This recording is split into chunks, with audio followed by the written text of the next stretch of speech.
Olá a todos, bom dia, boa tarde ou boa noite. Aqui é o João Guilherme, sou professor do setor de literatura brasileira na Universidade Federal do Rio Grande do Sul. E hoje nós vamos dar continuidade à nossa disciplina Clássicos da Literatura Brasileira A, 1850 a 1930, tá? Espero que todos estejam bem. Hoje a gente adota esse formato aí por conta de uma excepcionalidade, né? Enfim, o nosso regimento permite que 20% das nossas aulas sejam feitas de forma remota.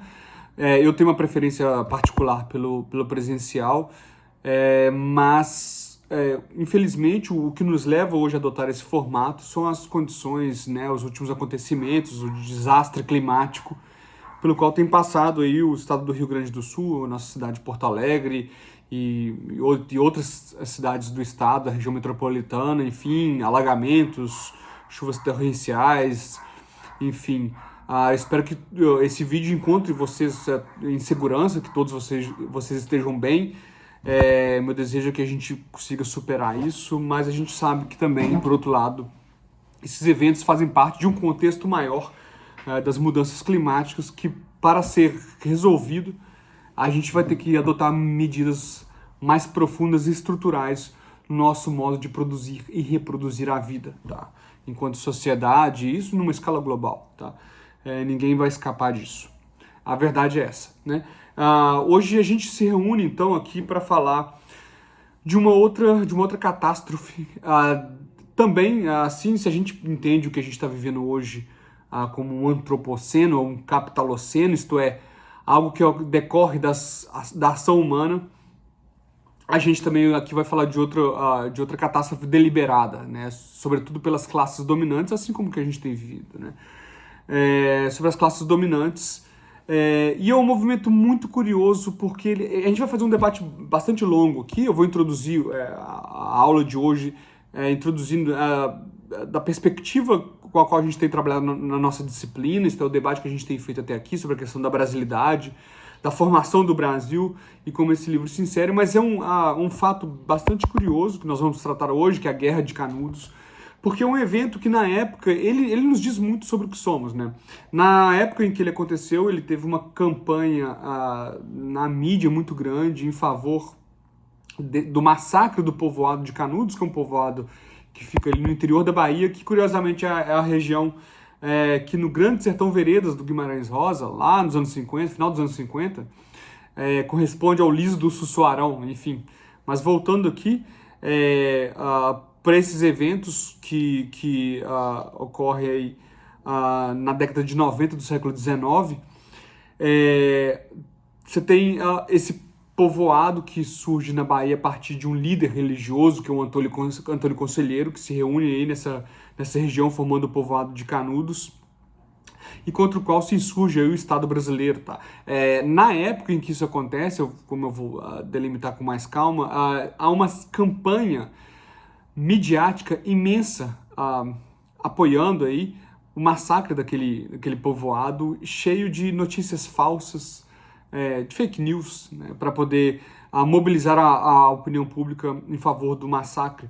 E posteriormente a publicação do livro, que é o nosso objeto hoje, em 1902, Os Sertões, por Euclides da Cunha, um jornalista, na verdade tem uma formação militar, um engenheiro militar que posteriormente se torna jornalista, enfim, que acompanha essa expedição porque ele publica, no ano de 1997, 2 artigos no jornal Estado de São Paulo, chamado A Nossa Vendéia. Tá? Vendée seria uma cidade francesa aí, que realiza uma resistência à Revolução Francesa de caráter, por sua vez, burguês, iluminista. E essa cidade, no caso, a Vendée, ela é uma cidade monarquista, né? Então ela se resiste à Revolução. E aí a comparação do Euclides da Cunha nesse artigo era de que então haveria ali uma espécie de agrupamento reacionário, antirrepublicano, e que deve ser massacrado. Após a publicação em 1902 dos Sertões, porque a campanha é acompanhada pelo país inteiro por meio dos jornais, nessa época você tinha um telégrafo no Brasil, Mas é uma comoção muito grande, né? O livro Os Sertões é um sucesso de vendas, apesar de ser um livro bastante extenso, com uma linguagem dura. Ele é um sucesso de vendas, ele gera uma comoção pública, né? Ou seja, de um massacre justo contra um vilarejo monarquista, passa-se a entendê-lo como um massacre de pobres, da população mais pobre, que é o que a gente tem sempre no Brasil, né? Enfim.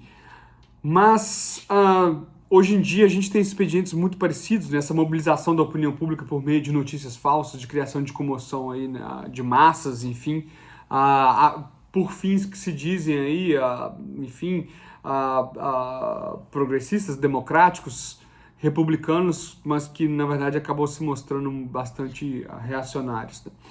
Bom, eu vou voltar aqui a algumas datas, tá? Que é importante a gente trazer novamente.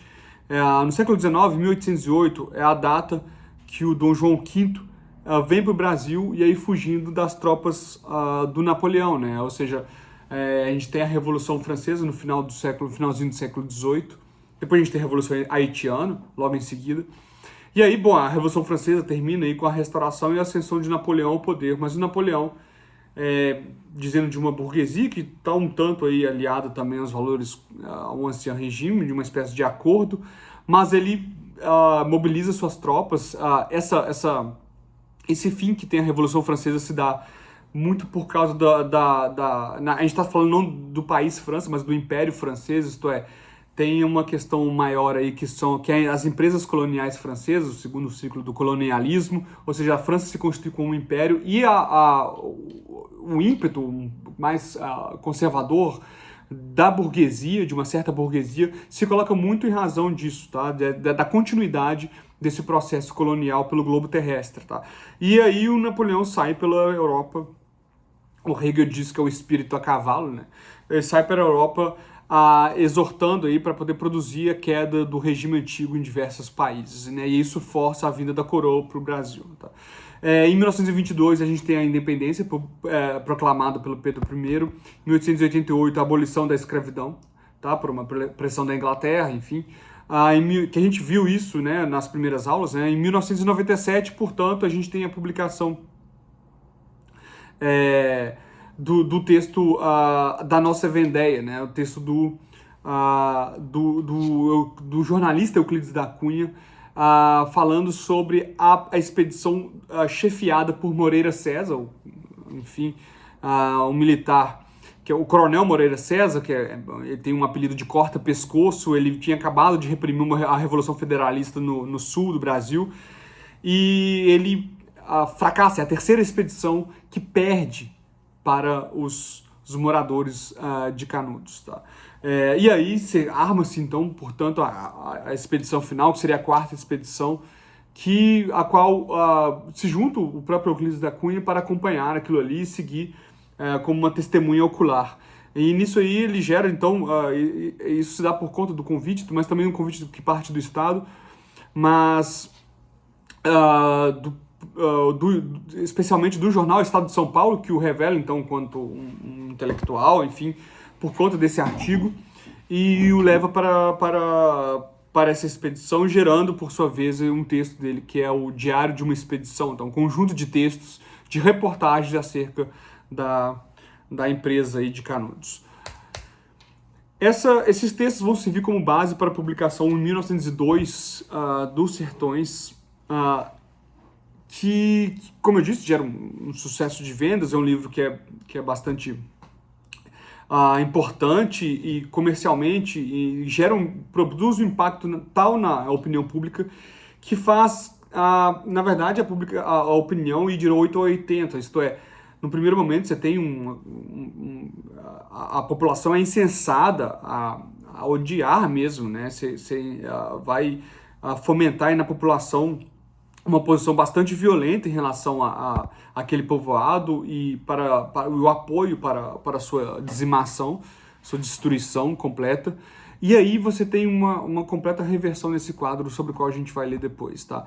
Que é justamente uma comoção, um tanto, né, hipócrita, não deixa de ser, né? Aquelas famosas lágrimas de crocodilo, mas uma comoção muito grande na população, que embora também pode realmente produzir efeitos concretos, isto é, de que mobilizar por causas populares, mas enfim, o que acontece é que isso gera essa grande comoção de que foi uma chacina de pobres, né, fratricida, perdão, e enfim, é uma verdadeira reviravolta, seja como ela for vista, tá? Na opinião pública. E isso vai entrar um pouco no quadro que é o mais importante pra gente aqui, porque qual que é a pergunta que se coloca, né? Por que isso é um livro de literatura? Por que a gente estuda ele como literatura, né? O que tem aqui que faz com que ele entre no quadro da literatura brasileira? Trata-se de uma reportagem, afinal de contas, uma série de reportagens. E a gente estuda, na verdade, se a gente for olhar o número de reportagens que estudamos enquanto literatura, não é muito grande, né?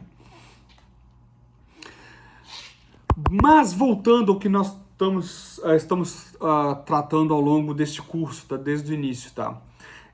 O que a gente começou a trabalhar aqui, o nosso recorte parte de meados do século XVIII, quando o Brasil começa a se formar e existir concretamente enquanto país, e a gente tem partiu assim, das noções de como se foi edificando e produzido de forma mais deliberada uma ideia do Brasil, tá? E a gente usou alguns instrumentos teóricos, como a questão da dialética, da ideológica, enfim, de pensar essa brasilidade, né? Isto é, esse elemento local, ele é construído sob o interesse a partir do interesse de quem? Né? Isto é, esse elemento, essa brasilidade que é apontada e também ou produzida como um símbolo aí desse país imenso, atende aos interesses de quem? Isto é, ela é dialética, ela trata-se, portanto,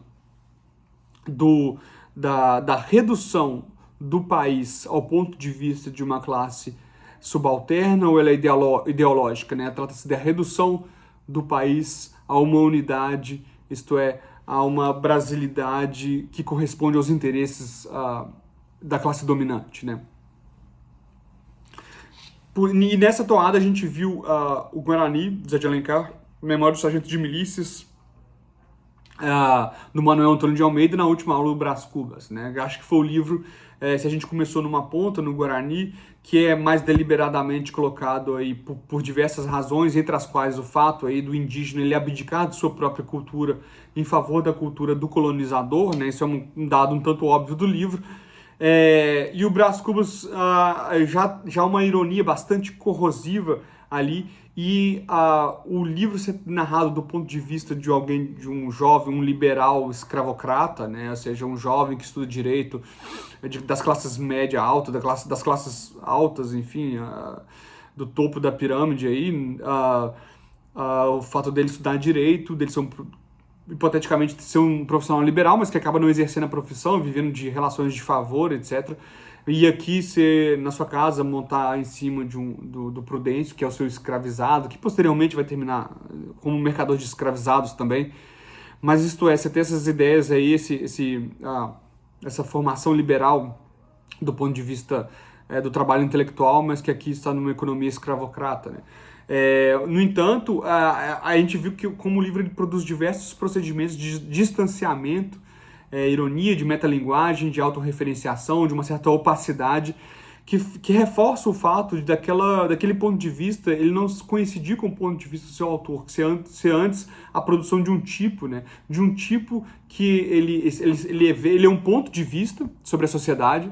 Ele narra a sua vida, ele produz sua biografia, mas ele é visto, né? Ele não é só aquele que vê, ele também é visto, né? E isso fica colocado de forma meio curiosa, já tem uma ruptura aí com a questão dessa transparência documental, biográfica, logo no início, quando é dedicado o livro ao verme que arroia suas carnes, e sobretudo no momento do delírio, quando ele vê um hipopótamo, enfim, o leva até que a mãe natureza se dirige a ele, você é um verme, né? Então você tem um procedimento que acho que deve servir como um sintoma de que aquele ponto de vista ali não é um ponto de vista absoluto, que por sua vez poderia ser remetido ao próprio ponto de vista do autor do livro, né? Isto é, que eu quero dizer, Machado de Assis e Brás Cubas não são a mesma pessoa. Tanto que não são do ponto de vista dos dados biográficos de cada um, de suas condições, Machado de Assis é um homem negro, enfim, quanto também não são a partir dessas formas de construções literárias que vão mostrando um distanciamento daquela figura, que ridiculariza, mas também é ridicularizada, né? E também é diminuída. Ele vê e é visto, ele não é um ponto de vista absoluto, né? Ele é um objeto também da apreciação de outrem, no caso aí a Pandora, a natureza que dá e tira, ela não é boa nem má, né? E para ela, do ponto de vista dela, ele é um verme, né? Ele é um nada. E aí, as próprias vicissitudes, acho que você tem uma ruptura aí com a questão do romance. A gente não viu, a gente pode ver depois numa outra oportunidade com um pouco mais de calma, a questão de como se estabelece o romance, mas como eu já pude sinalizar em diversas aulas, o romance, ele tende à seriedade, né? Ele é uma narrativa séria acerca das vicissitudes mais íntimas do eu, e ele revela o sentido de uma vida, como diz Walter Benjamin, diferente da narrativa artesanal. A narrativa artesanal, o que a caracteriza é a pergunta, o que vem depois, né? Porque o arquétipo dela seria as 1001 Noites, né? Então são várias histórias que vão se entrelaçando. Já o romance, ele tem um único herói, né, um único fio do condutor, ele tende à linearidade, ele é um tanto teleológico, início, meio e fim, e está muito apegado à história de vida, né, e de formação dessa personagem, geralmente o cara que sai do campo para a cidade, e aí adquire a posição de uma pequena burguesia ali, um médico, enfim, do direito, advogado.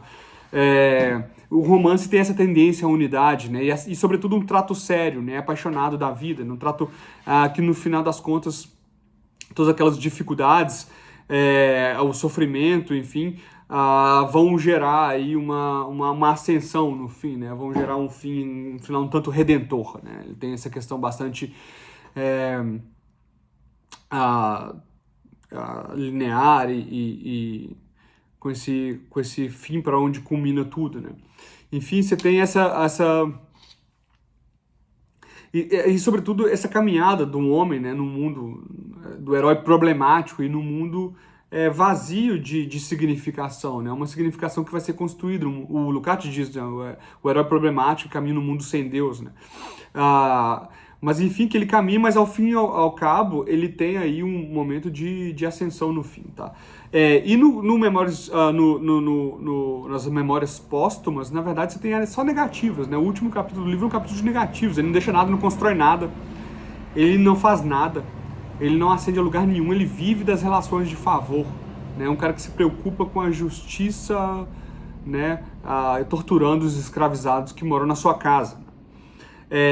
Então é uma ironia muito grande, muito corrosiva, que dá de onde nós poderíamos tirar uma interpretação de um distanciamento crítico daquele que assina o livro, essa figura do autor e o Machado de Assis, e aquela personagem. Então é um autor do qual nós devemos desconfiar bastante, que é exatamente o que se passa em outras obras do Machado, né? Ou seja, a gente tem que ser um distanciamento desse autor.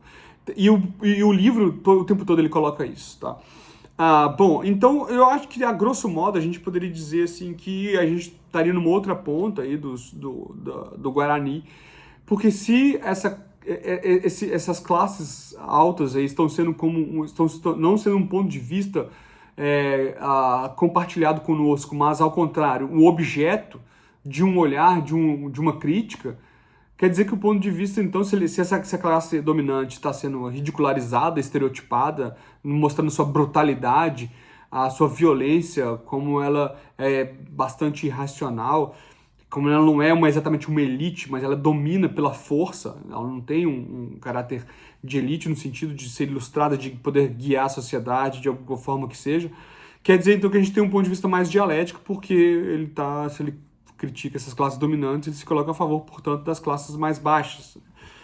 A grosso modo, tá? E no Memórias de Milícias é o grande problema do livro, você tem aí uma identificação, e sobretudo a figuração do setor médio da sociedade, que era bastante raro à época, afinal, trata-se de uma sociedade escravocrata, mas esse setor médio ele permite uma outra sociabilidade, uma vez que a sociabilidade da escravidão ela está reduzida à relação entre o proprietário de terras e os escravizados. E aí você tem todo um setor médio no qual se forja outros tipos de sociabilidade um pouco mais aberta, tá? E aí você tem a figuração do terreiro no livro, tem as ciganas, tem as baianas, aí o desfile que elas realizam, e toda uma série de... o próprio malandro, que, pro Antônio Cândido seria o Leonardo, não o Pataco, mas o Leonardo Filho, mas que a gente, se pergunta por que não o Chico Juca, né? Um mulato com chapéu de lado, etc., com a navalha aí na mão o tempo todo, preparado para a treta.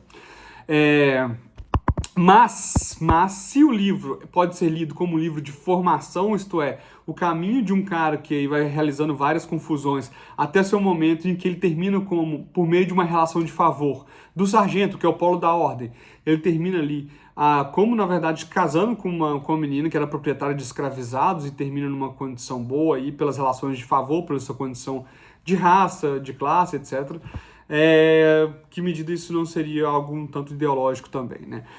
Mas hoje a gente...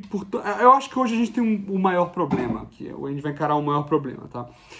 O Sertões de Euclides da Cunha, ele, do ponto de vista do período histórico, ele estaria dentro daquilo que na verdade, um artigo do Bose, há mais tempo, criou essa categoria que seria do pré-modernismo, que é algo que acontece na literatura brasileira no início do século XX até a semana de 22, né? Ali do finalzinho do século XIX, meados da década de 90, da segunda metade da década de 90 do século XIX até a semana de 22, estaria aí uma certa massa amorfa, um conjunto de obras que não conseguem se ligar entre si, não tem uma nota dominante.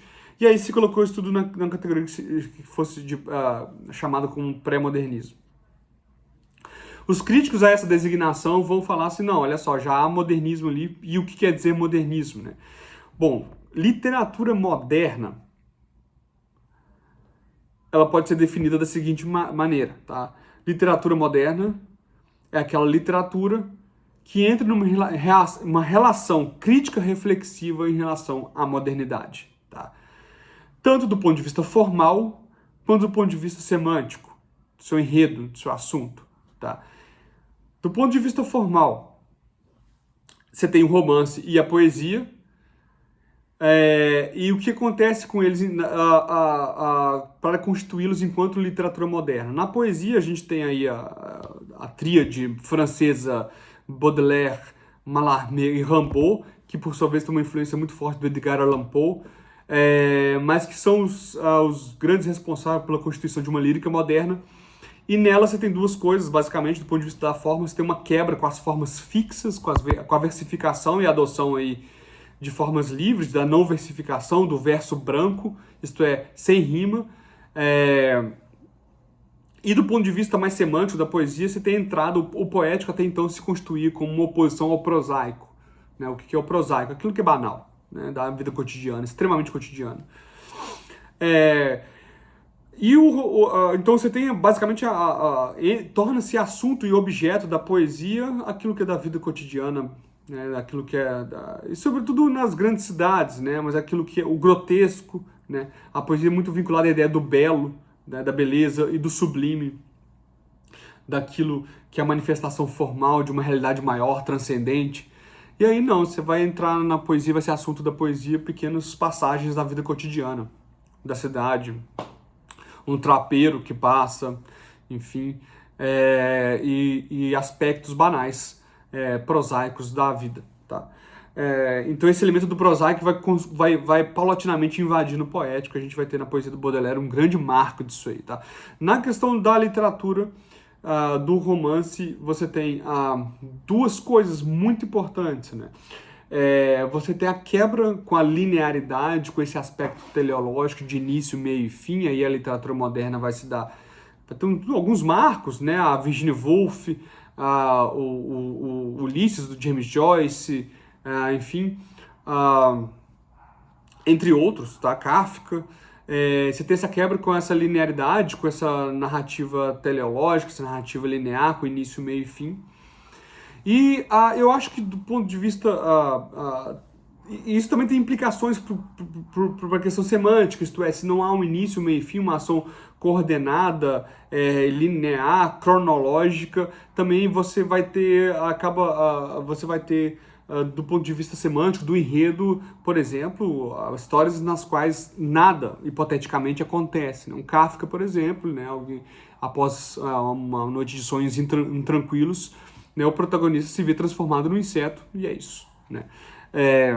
Por outro lado, você vai ter também a gente pode isso de um ponto de vista mais intrínseco, mais da questão literária, do ponto de vista mais daquilo que seria próprio do literário, tá? Mas a gente pode pensar também na questão de avanços, de lutas emancipatórias, avanços civilizacionais. Civilização já é um termo que é todo cheio de problemas, já foi usado para produzir muita barbárie, mas enfim, civilização que seria o oposto à barbárie, enfim. Mas do avanço de pautas, de questões emancipatórias da sociedade, isso vai ser bem importante. Basicamente, a questão do racismo que surge com o racismo enquanto um conceito, por assim dizer, ele tem o seu início com a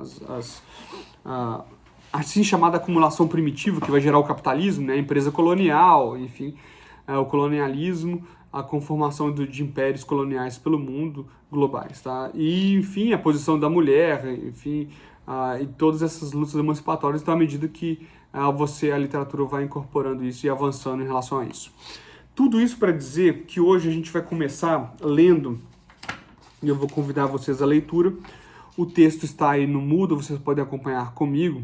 Eu vou indicando as páginas aqui, que a primeira coisa que a gente vai fazer é ler a nota introdutória que o Euclides da Cunha, a nota preliminar, que ele escreve um ano antes do livro. O livro é publicado em 1902, como eu disse. Essa nota data de 1901, tá? E a gente vai entender, assim, por que uma literatura é tida como literatura moderna, porque isso foi feito somente a partir de 22, isto é, havia modernismo antes. Esse pré-moderno aí não é uma categoria que tem São Paulo como centro, e, portanto, já havia sido produzido no Brasil, a exemplo de um Lima Barreto, para o qual a questão do racismo é central, né? Isto é, o tempo todo, a gente pega as memórias do escrivão Isaías Caminha, tem uma cena fatídica ali no trem, em que ele é tido como suspeito de um roubo e o passageiro ao lado não é abordado pela polícia porque é branco, né? E ele, enquanto homem negro, ele se torna um suspeito, né? Então, ou seja, você tem, só para citar um exemplo rápido, assim, no Lima Barreto, essa questão do racismo é colocada de forma deliberada, né? Ou numa Júlia Lopes de Almeida, a questão da mulher é colocada de forma deliberada, né? Então, ou seja, há modernismo antes da semana de 22 ou não há? A grande questão que se põe quando se coloca essa questão é de uma certa...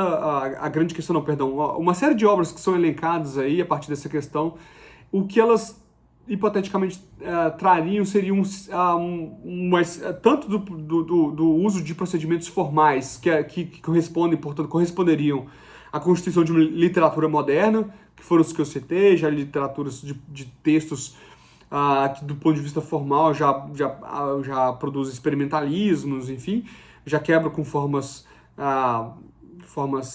dadas até então, ou que de ponto de vista semântico, ele traz já esses avanços, ou demande, se coloca de forma crítica em relação à modernidade, como ela se constitui, né? Então, ou seja, aí, bom, a gente poderia parar para debater o que é modernidade, né? Mas, a grosso modo, sobretudo a gente estando aqui no Brasil, é muito claro para a gente, né, que a modernidade, enfim, a constituição aí das civilizações, a partir de um modo de produção capitalista, se dá aí a partir das empresas coloniais. Então isso não pode ser tirado da conta aí da escravização, né, da diáspora negra, que é um elemento aí fundacional da modernidade, tá? Mas ela, a grosso modo, a gente poderia colocar uma data hipotética no século XVI, né, com as navegações que vão constituir a Europa enquanto tal, vão produzir a ascensão de uma classe, enfim, que depois vai proclamar a República, vai fazer avanços em relação à classe que lhe era precursora, que estava antes no poder, enfim, um regime antigo, e aí a constituição das democracias, enfim, liberais e tal. Mas isso aí, sob um pano de fundo, que estão as empresas coloniais, como eu comecei falando quando eu estava falando sobre Napoleão, né? Mas, enfim, a constituição dessa literatura moderna, ela, enfim, traz uma série de autores que ficam ligados aí na historiografia literária sem um elemento comum, tá? A gente tem vários trabalhos que vão tentar tratar disso, tá? Tem um trabalho da Flora Susekind, que é muito interessante, né? Que ela vai falar que nessa época um elemento comum seria, por exemplo, a questão dos meios tecnológicos, das mídias, né? Porque você tem autores como João do Rio, Euclides da Cunha, o Lima Barreto, que vão fazer uma referência quanto mais à publicidade, ao jornalismo, né? O que até então não era de forma tão sistemática na literatura. Esse poderia ser um elemento de conexão entre esses autores, porque, bom, você não tem um elemento, um movimento coordenado de autores, que você tinha o parnasianismo, onde você tinha o romantismo, etc, etc, etc. Então, a Flora Susekind vai sugerir isso, por exemplo, é só uma exemplificação de como isso poderia dar. Mas, como eu disse, o Bose tem um trabalho e outros autores vinculados à USP vão ter esse trabalho de colocar, de jogar isso numa certa, num marco meio aleatório, enfim, meio arbitrário do pré-modernismo, que não é nenhuma categoria em si, porque, bom, ele é pré alguma coisa que não é ele, né? Mas isso não resolve, ou seja, dizer então qual seria o parâmetro, né, para a gente poder ver se então havia modernismo, sendo que o próprio modernismo, que é o que a gente vai ver na próxima aula, é cheio de contradições o tempo todo, tá? O próprio Macunaíma, ele tem toda uma série de questões ali não resolvidas, que são questões muito parecidas com as quais a gente está lidando desde o início, né? E que não se resolve de forma tão, né, sem alguma contradição ali. Mas o Euclides da Cunha, o que poderia ser próprio, o que poderia caracterizar, então, como uma literatura moderna, tá? Bom, você tem essa questão aí de um gênero híbrido, ou seja, um texto que se dá aí, tem esse elemento do prosaico, ele se dá numa mistura de gênero com o próprio jornalismo, com a crônica, né? Então ele nem sequer é um romance, né? Isso aqui não é um romance, definitivamente, né? E por que seria literatura, tá? Mas, enfim, você tem já essa mistura de gêneros, a questão das novas tecnologias sendo colocadas. Mas, a princípio, o que caracterizaria esse livro como uma literatura moderna? Até nesse ponto, o literatura fica meio complicado, mas um texto bem moderno acho que seria ser o fato de se colocar contra aquela expedição, isto é, de denunciá-la como um crime, tá? Este é o elemento central que faz Os Sertões como livro que mereceria ser lido, tá? O que a gente deveria ler, enfim, tá? E o que não caracterizaria como tal, tá? Então, a gente vai prosseguir nisso ainda, desse elemento mais moderno, por assim dizer. Há outros elementos, por exemplo, a gente vai fazer um debate com a Vanessa Nogueira Galvão e Luiz Costa Lima, tem dois pontos contrários em relação a esse livro, mas a Vanessa Nogueira Galvão vai dizer que que a grande questão dele é uma contradição, tá? E aí a gente vai fazer uma definição do que é literatura, tá? Que é justamente uma tensão não resolvida, a questão da paixão não resolvida, não racionalizada, de manter ali pontos de vista incompossíveis, pontos de vista não alinháveis, não redutíveis uns aos outros, de manter a atenção aberta, e ela vai ver isso como algo que o Euclides da Cunha faria. Já o Luiz Costa Lima não, vai achar que acontece o contrário. Mas, voltando então, seria basicamente tanto essa questão aí, dessa hipotética contradição não resolvida, mas também o ato aí de se colocar ao lado das classes subalternas, né? Isto é, o sertanejo, que está sendo massacrado ali naquele momento. Então, ou seja, esse livro é lido, a grosso modo, tido como...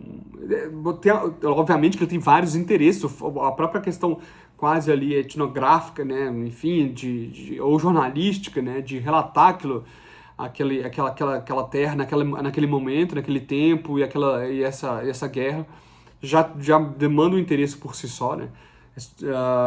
Mas a questão é sobretudo de denunciar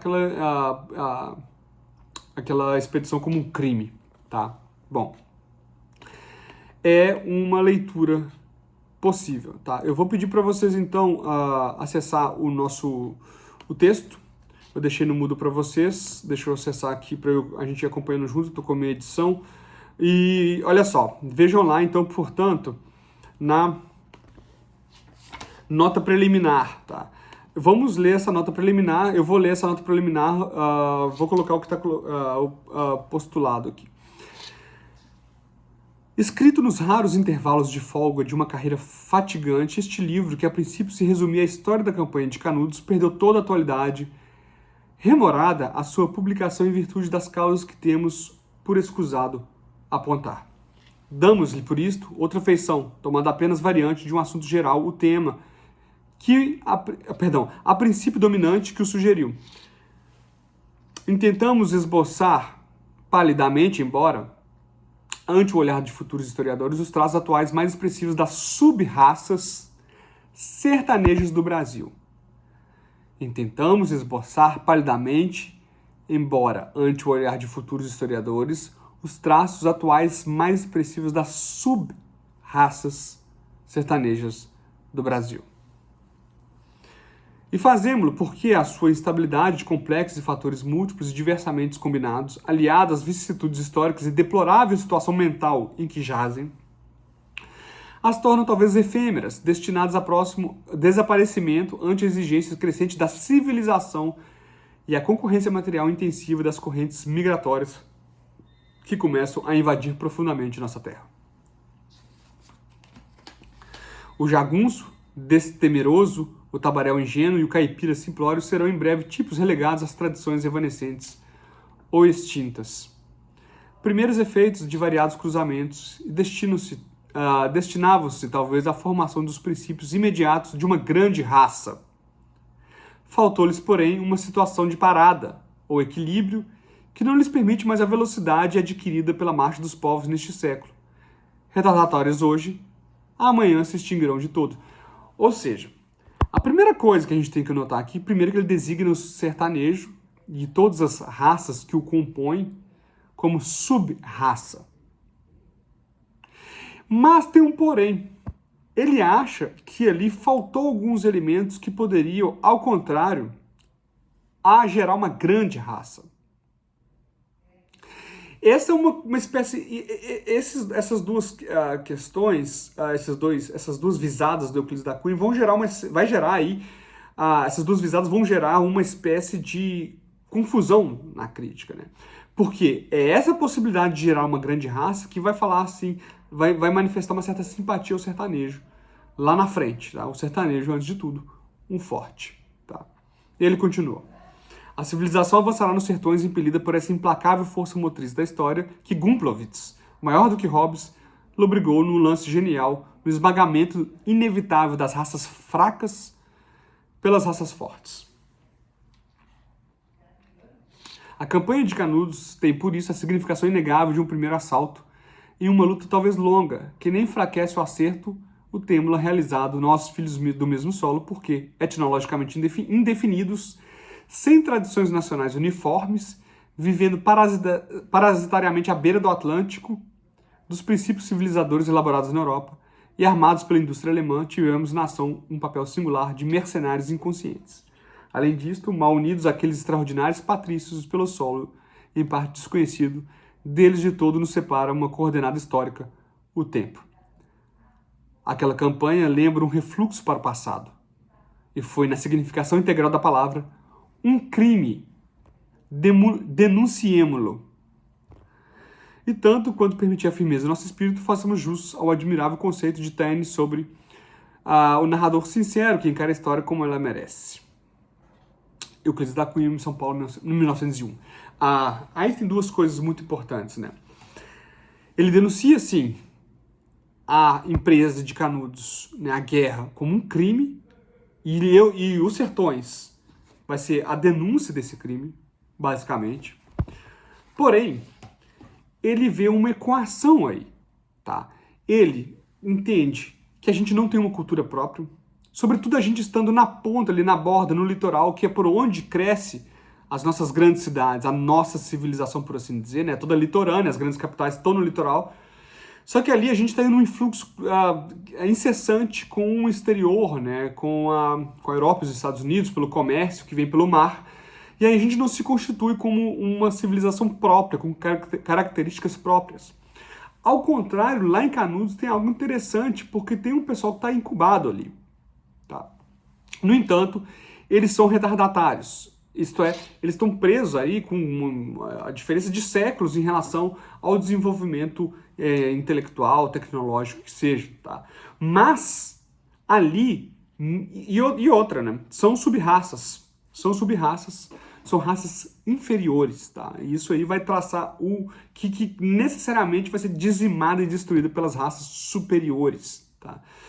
Mas, diferentemente do litoral, no qual esse influxo constante de mercadorias, de pessoas, de culturas, ali no sertão de Canudos há uma oportunidade própria para que se surja uma grande civilização, tá?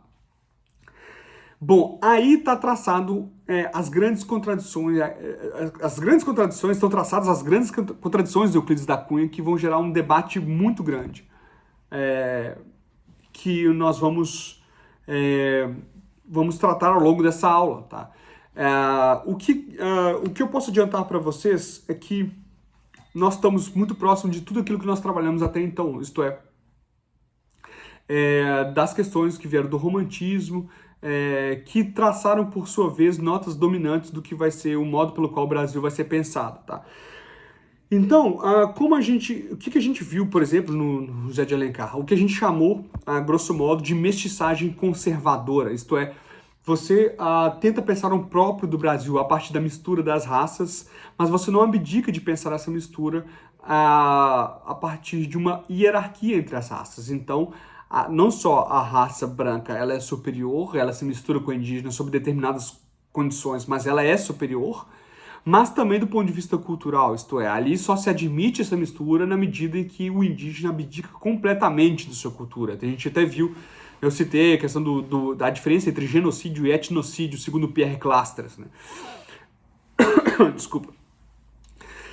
Então, ou seja, essa mestiçagem é feita sobre o indianismo, ele não é, portanto, a totalidade da figuração do indígena no interior do texto literário, né? Ele é as condições sobre as quais o índio deve ser admitido para produzir aí uma brasilidade, porque se a gente for ver a totalidade da figuração do indígena, a gente tem, por exemplo, o Peri dos Goitacazes, mas a gente tem os Aimorés, que são tidos ao longo de todo o livro todo o Guarani do José de Alencar como animais ferozes, como bestas, né? E aqui a gente volta a uma questão. Você tem a hipótese da produção de uma grande raça, esse termo é muito caro para o Euclides da Cunha, a questão das teorias raciais, mas você está lidando com sub-raças, entende? Tá, mas aí...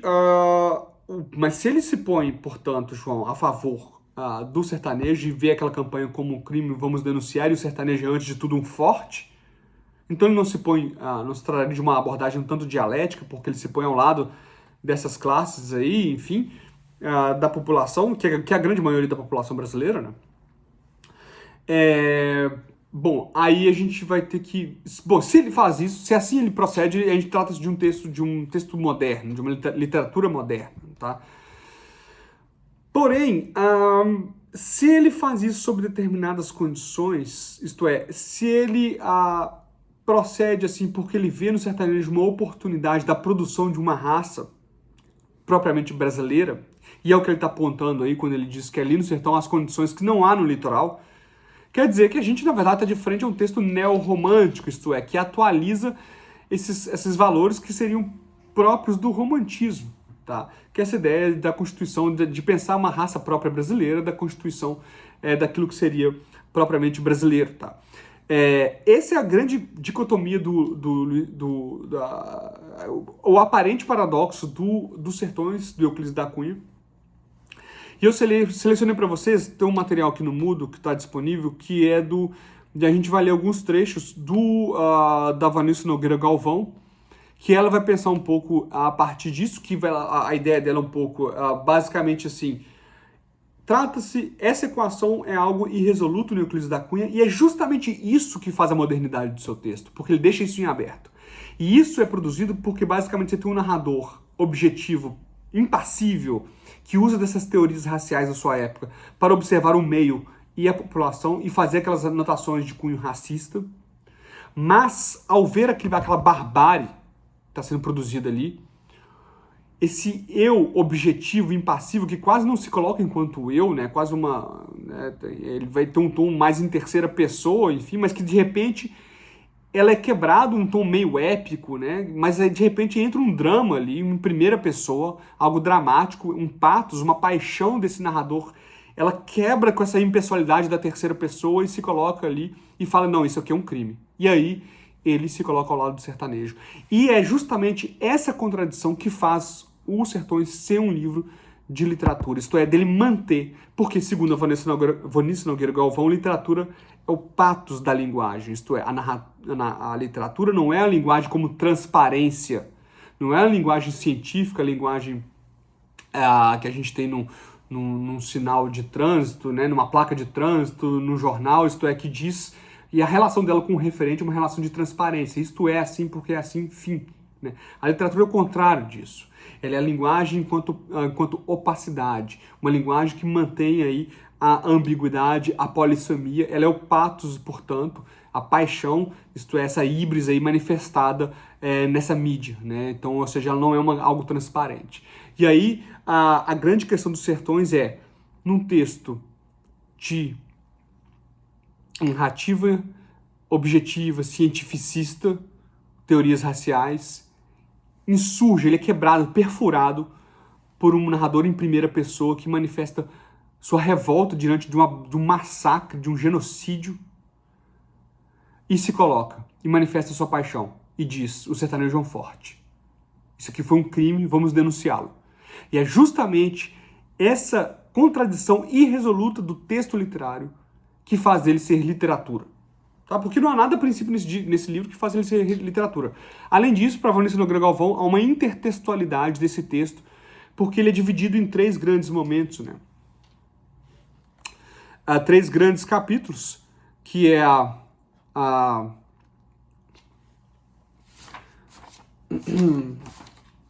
terra, análise do meio, né, do bioma, o homem, que é a análise do tipo, aí a questão bastante racial, bastante racista, né, do sertanejo, das 3 raças que compõem o Brasil, o negro, o indígena e o branco. E depois a luta, que é a reportagem mais propriamente dita, isto é, que é o evento ali que ele está cobrindo, tá? Que aí sim é mais narrativo e mais teleológico, por assim dizer, tá? E a Vanice Nogueira Galvão vai dizer que ele produz isso numa espécie de metáfora, de intertextualidade em relação à Bíblia, que ele vai fazer uma espécie de Gênese e de Apocalipse no fim, com uma história que se passa no meio. Então há uma relação intertextual ao texto, com relação ao texto bíblico, que dá aí um aspecto literário. Então, para Vanice Nogueira Galvão, nós temos essas 2 dimensões, tá? Uma dimensão mais formal, que é a intertextualidade entre os sertões com a Bíblia, e, do ponto de vista semântico, uma contradição irresoluta, o pathos que se manifesta. O livro ele é partido ao meio, porque ele está entre narrativa, entre o cientificismo e entre a paixão desse autor, a sua indignação e seu engajamento. Tá? E isso faz com que ele seja literatura e mereça ser lido, tá? Porque ele mantém esse pathos aí. O Luiz Costa Lima vai dizer o contrário. Vanice Nogueira Galvão, portanto, desculpa, a gente vai ler, deixei aí algumas passagens. Isso está no livro Euclidiana, Ensaio sobre Euclides da Cunha. Tem outros livros, Gatos de Outro Saco, esqueci o nome do livro agora, que ela também trabalha um pouco isso. Mas o Luiz Costa Lima, ele vai dizer, esse livro meu está um pouco se desfazendo, Terra Ignota, ele vai dizer o contrário. Ele vai dizer assim, olha, na verdade o Euclides da Cunha tem uma equação, qual seja, ele entende que, sim, as sub-raças são raças inferiores, os negros e indígenas são inferiores, a raça branca é superior, mas há uma diferença de mestiçagem. O mestiço que está no litoral, ele é diferente do mestiço que está incubado no sertão. Por quê? Porque no litoral você fica passível a continuar se misturando e essa mistura não para. E aí a gente não consegue construir uma cultura própria. Como a gente leu aqui nas notas preliminares, é exatamente isso que ele fala, tá? No entanto, ao estar incubado no sertão, ele, e também adaptado à terra, sem ficar recebendo influxos de culturas exteriores que vêm de outros biomas, ele se adapta ao bioma, ele se adapta à terra, tá? Ele se adapta ao meio no qual ele se encontra, que é um problema que vai estar lá no Macunaíma, tá? A gente vai ver a véia Sol, né? O Macunaíma recusa as filhas dela que representam países nos quais a cultura é desde sempre adaptada ao meio no qual ela nasce, né? A China, a Índia, etc. México, salvo engano. Mas você tem uma cultura que surge em conexão com a Terra, que é bem romântico, né? O paradigma do romantismo, tá? E aí, apesar de serem sub-raças, eles não ficam se misturando com outras raças, outras culturas que ficam vindo aí pelo mar.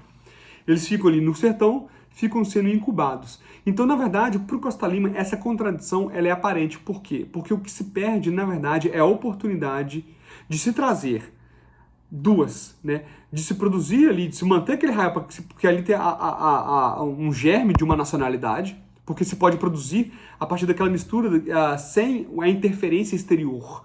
Uma grande raça, que é o que ele diz nas notas preliminares. E por outro lado, você perde essa oportunidade, você massacra eles. E na verdade o que teria de ser feito é simplesmente trazer aqueles retardatários. Aí tem uma questão bastante teleológica do Euclides da Cunha, que passa muito também pela religião, apesar dele ser... Aí a gente teria que pensar o processo de secularização, mas ele vai fazer uma crítica à religião sertaneja, a questão do animismo, do politeísmo, e ver o cristianismo como um passo à frente.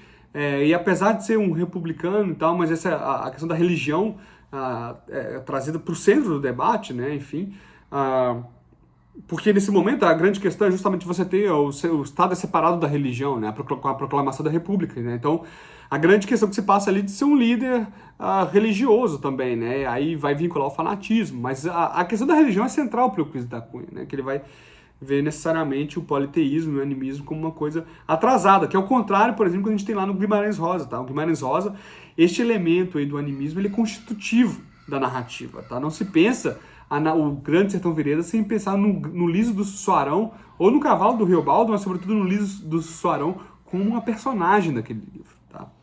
Como um personagem, como um sujeito ali que vai interferir nas vicissitudes, tá? Mas, voltando, ele vai fazer essa crítica muito pesada por esse ponto de vista e vai dizer de uma civilização en retard, né? Ou seja, atrasada, em retardo.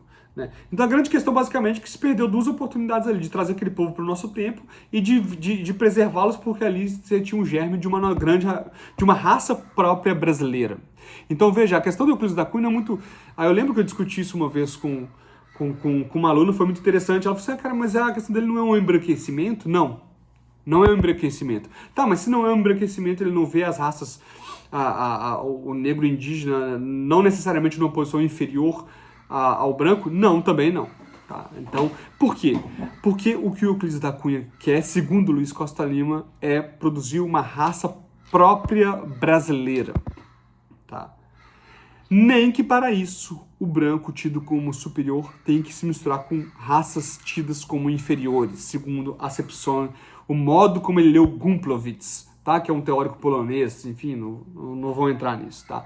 Isto é, o darwinismo social, o racismo tido até então como ciência que vai dar nos campos de concentração nazistas aí que vão encerrar quando o Exército Vermelho entra em Auschwitz, derrota Hitler. E aí isso deixa de ser ciência, mas até então isso é tratado como ciência, tá? Então, para encerrar essa primeira parte da aula, eu vou fazer uma pequena pausa aqui, a gente parte para a leitura intrínseca, então, dos Sertões de Euclides da Cunha, e depois a gente lê um pouco a Vanessa Nogueira Galvão e Luiz Costa Lima e encerra. Mas a grande questão é que o Costa Lima vai dizer o seguinte, olha, não há contradição irresoluta aí. Há uma perfeita continuidade entre as teorias raciais e ele vê o sertanejo como um forte. Não há paradoxo, não há ambiguidade. A linha reta contínua. Por quê? Porque, na verdade, desde que incubado no sertão, essa raça pode gerar uma raça grande. Entende? Uma raça própria brasileira.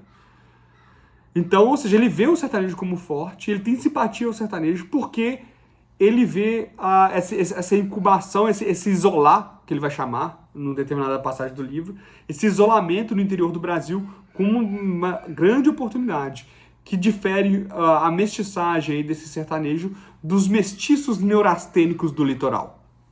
Tá? Bom, essa primeira parte da aula eu vou fazer um corte aqui e a gente passa a leitura dos sertões. Então, gente, continuando aqui, a gente vai ler os sertões agora de forma um pouco mais detida. Apenas para também começar a falar do livro, assim, a gente pensa sempre como se forma isso, né? A gente tem no Brasil, nesse momento, a abolição da escravatura, que não produz nenhuma forma de ressarcimento para essas pessoas de mínimas condições para elas começarem ou continuarem ou começarem a vida, né? Nessa outra forma de trabalho que surge, que a ideia é que a sociedade substitua a escravidão pelo trabalho assalariado, apesar de que, como a gente continua numa economia, a grosso modo, a economia agrária, até 1930, quando você tem a Revolução, quando Vargas, a gente tem a Revolução de 30, enfim, com Vargas, Vargas subindo ao poder, e aí o Brasil vai se industrializar, e aí sim a mão de obra, o trabalho assalariado vai se tornar a forma quase que hegemônica, porque assim, com a abolição da escravatura, na verdade, é mantida relações muito parecidas com as relações de servidão, né, por assim dizer, né? Ou seja, que não correspondem à forma do trabalho assalariado nos termos do capitalismo propriamente dito, né? Não que a gente viva aqui no Brasil não seja, que a gente vivesse antes, desde o século XVI, não fosse, enfim, o Brasil colônia não fosse exatamente de capitalismo, porque a gente tem, na verdade, uma forma de produção, mas que ela alimenta um capitalismo central que se dá na metrópole, né? Ou seja, não é um país nem politicamente, nem juridicamente que vive para si, ele vive para um outro, né, que é a colônia, mas também do ponto de vista da economia, né? A gente produz, a gente importa a totalidade dos produtos e a gente manda para fora enfim, a produção primária, né? A manufatura a gente deixa para outros países, né? Então, você tem, isso faz parte da própria configuração global do capitalismo, não deixa de ser uma relação do capitalismo, mas enquanto forma de produção não é ele propriamente dito, né? Então, são relações, primeiro, a escravidão, e aí, até a Revolução de 30, o país ele é majoritariamente agrário, você continua com esse tipo de procedimento da fragmentação do poder político, que vão lembrar aí pequenos feudos, mas não é um feudo propriamente dito, mas enfim, o coronelismo, como a gente conhece muito bem, você tem portanto, a fragmentação do poder político, você não tem o monopólio da violência pelo Estado, né? Você não tem esse império da lei como você tem nas repúblicas liberais, parlamentares, etc. Isso até, a grosso modo, na década de 30, quando se faz uma mudança de produção, né? Você industrializa o país e tal. Nesse momento que, de todo modo, ainda que continue também, por outro lado, com essas relações muito próximas de relações de servidão, que vão lembrar as relações de vassalagem, a pessoa, às vezes, ela não tem um trabalho, ela não tem um salário, mas ela mora na terra, ela produz, e parte da produção fica com ela, enfim. Você tem, por outro lado, também, o Brasil ele tem várias tentativas, tá? Você tem um encilhamento, por exemplo, que é no século XIX, que é uma tentativa de um esboço de industrialização do país, com a independência, com a proclamação da República, já com a vinda da coroa, você já começa a ter atividade de imprensa e outras atividades, indústria, era proibido você ter indústria no Brasil, e você começa a ter esse tipo, outras atividades que até então eram proibidas, né? E aí o encilhamento já é uma tentativa de industrialização do país, ele acaba gerando bolhas, ele tem um problema com crédito que gera algumas crises, mas ele já é uma tentativa. Você tem nas grandes cidades, assim, nas cidades principais do Rio de Janeiro, São Paulo, já tem um esboço de indústria, né? Tanto que em 22, que vai se fundar o Partido Comunista do Brasil, enfim, você vai ter greves, enfim. Isso então, ou seja, antes da década de 30, né? Então, você já tem essa forma de trabalho assalariado, já começa a se colocar, né? E, sobretudo, quando a gente pensa ela do ponto de vista crítico, né? O Marx vai descrever na assim chamada acumulação primitiva, essa necessidade de um exército de reserva, né? Isto é, ou de uma mão de obra excedente, cuja função é fazer com que o valor da mão de obra reduza, né? Então, na verdade, o sertão, a formação do povoado de Canudos é muito didática nesse sentido, porque fica-se sabendo daquilo ali pela denúncia que latifundiários da Bahia fazem. Tá? Você já tinha, como eu disse, você tinha um telégrafo na época, e fazendeiros do interior da Bahia começam a denunciar que você tem uma agremiação. Então você pensa, bom, as pessoas não podem se reunir, né? Não é, já que tem a República, o direito de ir e vir, de livre associação, eles não podem produzir ali um povoado, por qualquer razão que seja. Não, né? Elas não podem, porque isso interessa, isso fere o interesse aí, isso encarece a mão de obra, né? Você tem aí um encarecimento da mão de obra na região, que vai ficando escassa, porque ela produz para si mesma e não para, né, para o empregador. Né? Você tem várias questões muito próprias, na verdade, do capitalismo, do sistema colonial, que já acabou aqui, mas do capitalismo, que promove, porque a gente pensa, qual que é a razão, né, jurídica, enfim, que permitem o massacre, né? Uma vez que Canudos ele não se proclama exatamente... E aí é um outro debate que a gente faz com mais calma posteriormente, mas não há uma diretriz política muito clara, né, do Antônio Conselheiro, né? Ele é um líder religioso e ele vai recrutando essas pessoas que estão vagando, morrendo de fome pelo sertão, né? O sertão tem aquele bioma ali, ele passa por períodos de seca, de dificuldades, em que a natureza é um pouco menos, há menos fartura, enfim, e produz mais dificuldades e que geram fome, enfim, e que produz essa dificuldade de produção, né? E que vai dar um ambiente propício aí à necessidade de um agrupamento para uma ação coordenada visando mitigar, né, aquilo que é social, é natural, mas é sobretudo social, né, sobretudo cultural, produzido de forma deliberada pelo modo de produção, né, o latifúndio, etc. E o latifúndio, e sobretudo não só a iniciativa privada, enfim, ela necessita de um valor de mão de obra que não se torne caro, e para que isso se dê assim é preciso uma oferta muito grande, que esse produto aí, que são as próprias pessoas, estejam em grande... estejam sobrando, né? Que isso faz o valor reduzir, tá? E aí se cria-se já no sertão, a gente vai ler um capítulo, né, que fala sobre a Pedra Bonita, que é um monolito, enfim, uma pedra que há no interior do sertão, que já tinha tido uma passagem ali, um evento ali de um sacrifício humano, usando crianças, vinculado ao sebastianismo, tá? Isso um pouco antes de Canudos. Então a religião ali, há uma pervivência daquilo que nós chamamos de sebastianismo, né? O Dom Sebastião, um rei português que vai para uma viagem na África e desaparece.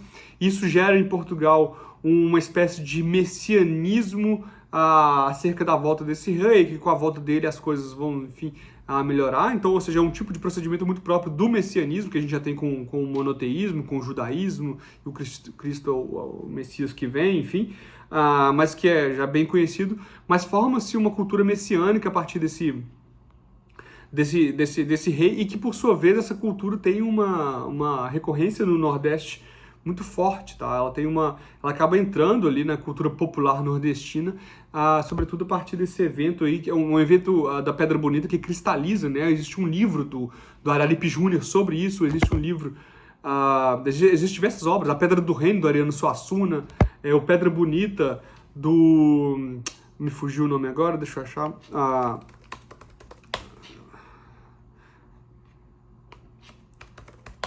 procurando, a gente esquece,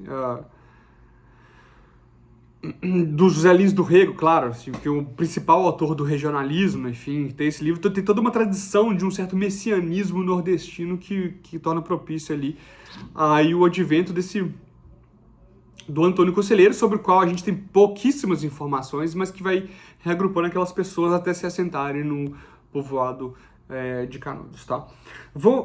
Pra gente ler o Sertões, eu vou pedir para vocês pegarem, então, na página, só achar aqui, na página 2 do arquivo que eu deixei, só para ver a descrição que ele faz, né, que é o primeiro, talvez o parágrafo mais difícil, perdão, o capítulo mais difícil, né, que é o A Terra, né, ele vai descrever no meio Ele descreve, toda a descrição que ele faz do meio e do homem são descrições muito... Ele não entende aquilo, o sertão...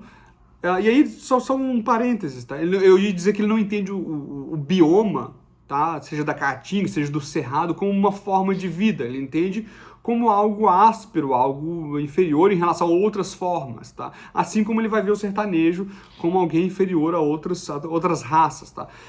Só um outro esclarecimento que é bem importante, tá? Sertão não designa um bioma, nunca designou, tá? Sertão remete à porção continental.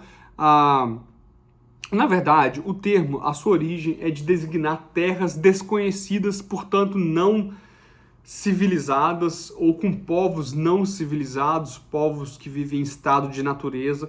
Remete tudo aquilo que é não domesticável, tá? É isso que a palavra sertão se refere desde os seus primeiros usos, como a gente tem no Cláudio Manuel da Costa, na Arcádia Mineira, né? A grande questão ali no poema, por exemplo, no Vila Rica, vai ser os bandeirantes desbravando o sertão que posteriormente vai ser Minas Gerais, né? A formação do estado de Minas Gerais, né? Então você tem essa questão de uma terra, como diz o Costa Lima, uma terra ignota, né? Uma terra selvagem, bruta, né? Uma terra não domesticada, não subjugada aos desígnios humanos, ou civilizados, por assim dizer, que nesse contexto corresponde à cultura da Europa, que é branca, etc, etc, etc, tá? É uma coisa muito determinada aquilo ali. Então, civilização é uma designação que é aparente universal, mas ela designa uma parcela muito específica da população, né?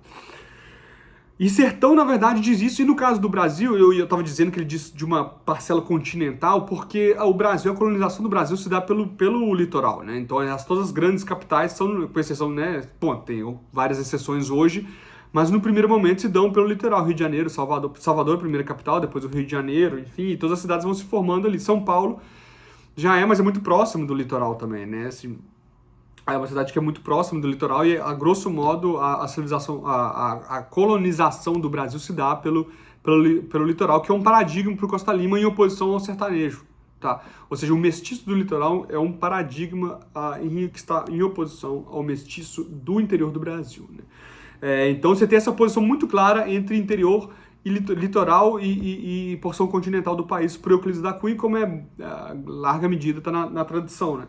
Então, ou seja, o sertão designa, a grosso modo, a parte continental, né? O interior, né? Aqui nos Estados Unidos vai ser, né, a marcha, a marcha que se faz, né, ao oeste, enfim. Aqui no Brasil também, né, uma espécie de marcha para o oeste, né, que depois a ditadura militar vai fazer um outro ciclo disso aí, né. Enfim, você tem a formação do Parque Indígena do Xingu, mas enfim, é tido como essa terra bruta, desconhecida e tal. Mas aí, obviamente, que a gente sabe que há povos, né, há formas de vida ali, formas de agrupamento humanos, há civilizações ali, né, indígenas e tal, que não são necessariamente com os mesmos valores que está nas cidades, mas são povos, com suas formas de vida. Pegando então, eu vou pegar um pouco, talvez acho que a parte acerca da terra, né? A terra ignota, como designa o Luiz Costa Lima, é o título do livro dele, mas obviamente ali a gente tem aqui na página 7, né? A entrada no sertão, a terra ignota. Talvez o trecho do livro mais áspero, porque também é uma descrição muito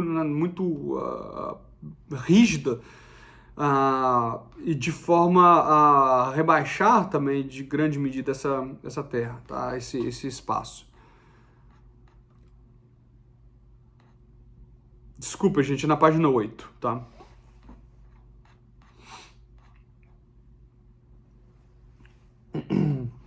Ali, apenas naquele último rumo se avantajou uma vila secular, Jeremoabo, balizando o máximo esforço de penetração em tais lugares, evitando sempre pelas vagas humanas que vinham do litoral baiano procurando o interior.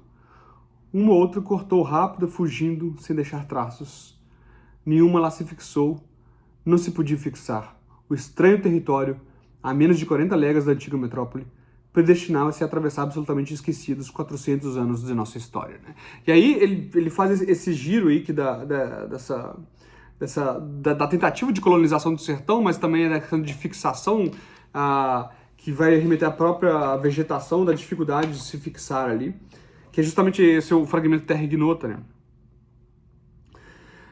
Ele diz assim no início dele, na página 7, no finalzinho. Abordando, compreende que até hoje escasseiem sobre tão grande trato do território que quase abarcaria a Holanda notícias exatas ou pormenorizadas. As nossas melhores cartas, e fechando informes escassos, lá tem, claro e expressivo, um hiato. Terra ignota, em que se aventura um rabisco de um rio problemático ou a idealização de uma corda de serras. Então, ou seja, uma região difícil de se fixar, que expulsa, que até a vegetação tem dificuldade de se fixar ali, somente algumas plantas fortíssimas, tá? Então uma região áspera que expulsa o humano e a própria vegetação, né? Então é difícil de se fixar ali, é difícil para as plantas criarem raízes, assim como é difícil para o homem. E isso suscita, faz com que seja necessária uma adaptabilidade brutal e monstruosa, né? Com muita força, tá? Então, e aí, uma vez fixado ali, a partir de uma adaptabilidade sobre-humana, né, é uma região também de difícil entrada que ninguém consegue acesso, então o que se passa ali está incubado ali por séculos, quase 4 séculos, que é o que ele diz, né? É muito tempo. Então tem essa dimensão do Euclides da Cunha de uma museificação, que é um termo que ele vai usar em outra parte, quando ele fala de um... Ele está descrevendo a Terra e ele fala do cavalo e do soldado, tá? Eu vou ler esse trecho aqui para vocês.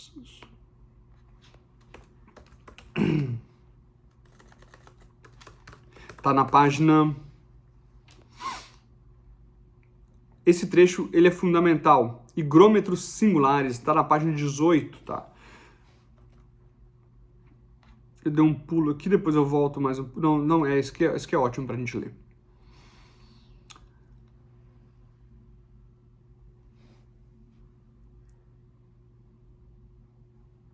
Página 18.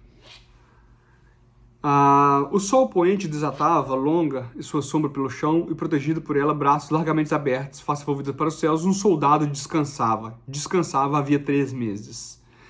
Morrera no assalto de 18 de julho. A coronha do Manlicher, estrondada, o cinturão e o boné jogados uma banda, uma farda em tiras, diziam que sucumbira em luta corpo a corpo com o adversário possante. Caíra, certo? Derreando-se a violenta pancada que lhe sulcara a fronte manchada de uma escara preta. Aí os vocábulos do Euclides da Cunha o tempo todo, né, são bem eruditos, meio arcaicos em certos momentos e tal. Nunca partiria por isso a vala comum de menos um côvado de fundo em que eram julgados, formando pela última vez juntos os companheiros abatidos na batalha. O destino que o removera, o lar desprotegido, fizera-lhe afinal uma concessão. Livraram da promiscuidade lúgubre de um fosso repugnante. E o deixaram ali há 3 meses, braços largamente abertos, rosto voltado para os céus, para os sóis ardentes, para os lunares claros e para estrelas fulgurantes. Estava intacto. Murchara apenas. Mumificara, conservando os traços fisionômicos, de modo a incutir a ilusão exata de um lutador cansado, retemperando-se em tranquilo sono, à sombra daquela árvore benfazeja. Nem um verme, o mais vulgar dos trágicos analistas da matéria, né, Machado de Assis aí, né, lhe maculara os tecidos. Volvia um turbilhão da vida sem decomposição repugnante, numa exaustão imperceptível. Era um aparelho revelando de modo absoluto uma sugestiva secura extrema dos ares. Então, o próprio meio, ele age como se fosse uma espécie de empalhador, né? Cavalos mortos, continuando a leitura, cavalos mortos naquele mesmo dia semelhavam espécimens empalhados de museus. O pescoço apenas mais alongado e fino, as pernas ressequidas e o arcabouço engelhado e duro. Tá? Então, veja, isso é muito interessante porque isso vai dizer da posição do Euclides da Cunha acerca do sertanejo.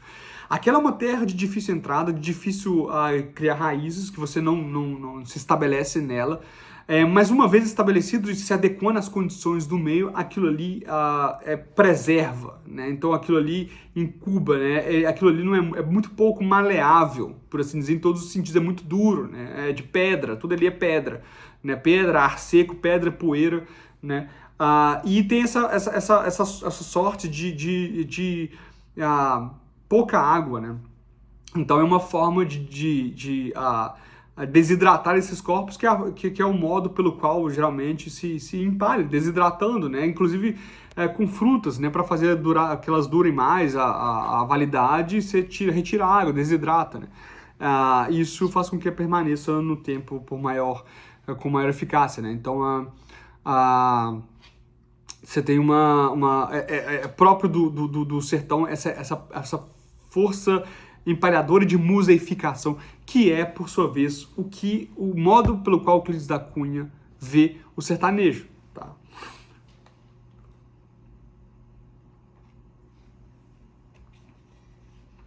Vamos passar... Tem um outro trecho que é bem importante, que é a descrição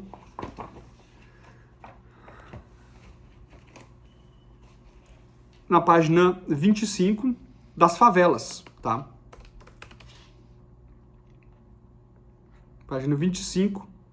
As favelas, aí no quarto parágrafo, anônimas ainda na ciência, ignoradas dos sábios, conhecidas demais pelos tabaréus. Talvez um futuro gênero Cauterium de leguminosas tenha nas folhas de células alongadas em vilosidades notáveis a aprestos de condensação, absorção e defesa. Por um lado, sua epiderme, ao resfriar-se à noite, muito abaixo da temperatura do ar, provoca, a despeito da secura deste, breves precipitações de orvalho. Por outro, a mão que a toca uma chapa incandescente de ardência inaturável. Tá? Bom, esse termo é um termo fundador do nosso processo de urbanização. Isso é outra ironia muito grande de Canudos, porque Canudos, gente, é a contraface da nossa república, né?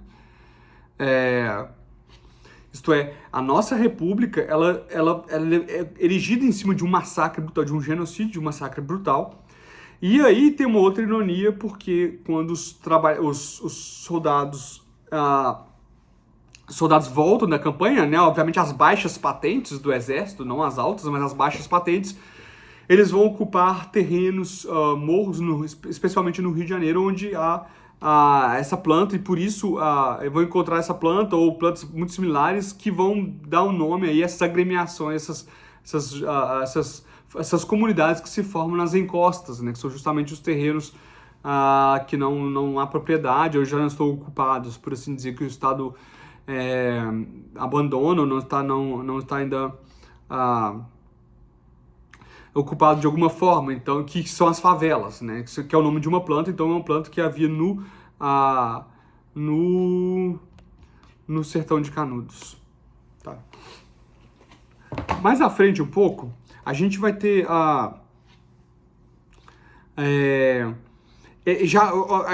o Euclides da Cunha, ele colocando essa questão da raça. Gente, eu vou ter que parar o vídeo aqui só para trocar a bateria do computador e já volto. Continuando aqui, passando para o outro capítulo acerca do homem, tá? Que o Euclides da Cunha vai fazer suas colocações aqui. Ele diz assim, ó, no final do capítulo, complexidade do problema etnológico no Brasil, tá? O modo como ele encerra esse capítulo, tá? Tá para vocês na página... Deixa eu só achar aqui. Tá na página 41, no final. Então eu vou ler esse trecho com o qual ele conclui o artigo. Outros vão terra a terra demais. Exageram na influência do africano, capaz, com efeito, de reagir em muitos pontos contra a absorção da raça superior. Surge um mulato, proclamam-no como o mais característico tipo de nossa subcategoria étnica. O assunto assim vai derivando multiforme e dúbio. Acreditamos que isto sucede porque o escopo essencial dessas investigações se tem reduzido à pesquisa de um tipo étnico único, quando há certo, muitos. Não temos unidade de raça. Não a teremos talvez nunca. Predestinamo-nos à formação de uma raça histórica de futuro remoto, que, se o permitir dilatado tempo de vida nacional autônoma, invertemos sobre esse aspecto a ordem natural dos fatos. A nossa evolução biológica reclama a garantia da evolução social. Estamos condenados à civilização, ou progredimos ou desaparecemos. A afirmativa é segura. Não a sugere apenas a heterogeneidade de elementos ancestrais, reforça outro elemento igualmente ponderável, um meio físico amplíssimo e variável, completado pelo variar de situações históricas, que dele grande parte decorre. A esse propósito, não será desnecessário considerá-lo por alguns momentos. Tá? Então, veja, o problema aqui, por mais... Bom, a gente pode entender o livro como naquela perspectiva, isto é, de que aquele patos ele vai invadir, como a gente vai ler um determinado trecho, que ele vai elogiar o sertanejo, mas você tem um ímpeto claramente neorromântico nesse sentido de pensar uma raça própria brasileira pelo Euclides da Cunha. Esse é o paradigma com o qual ele opera, tá? Ele está buscando justamente essa unidade de raça, tá? Esses são os termos dele, tá? E aí, só para vocês terem uma ideia, como é que a coisa vai desenvolver, tá? Vamos passar um pouquinho para frente. Deixa eu só achar em que página está aqui. Ele diz assim, na página 47, tá? A raça inferior, o selvagem bronco, logo no final do primeiro parágrafo, dominam, aliado ao meio vence-o, esmaga-o, anula-o, na concorrência formidável do impaludismo, ao hepatismo, às pirexias esgotantes, às canículas abrasadoras, aos alagadiços maleitosos, tá? Isso não acontece em grande parte do Brasil Central e isso não acontece em grande parte do Brasil Central e em todos os lugares do Sul. Tá? Então, esse paradigma da raça superior e inferior vai ser algo com o qual ele vai trabalhar o tempo todo, tá? O tempo todo, tá? E aí a gente agora ele chega a tratar também da questão da mestiçagem, tá? Que ele vê, na verdade, não vê com bons olhos a mestiçagem, por si só ele não vê, tá? Ele diz assim, olha só. Então, um parêntese irritante. Vamos ler lá.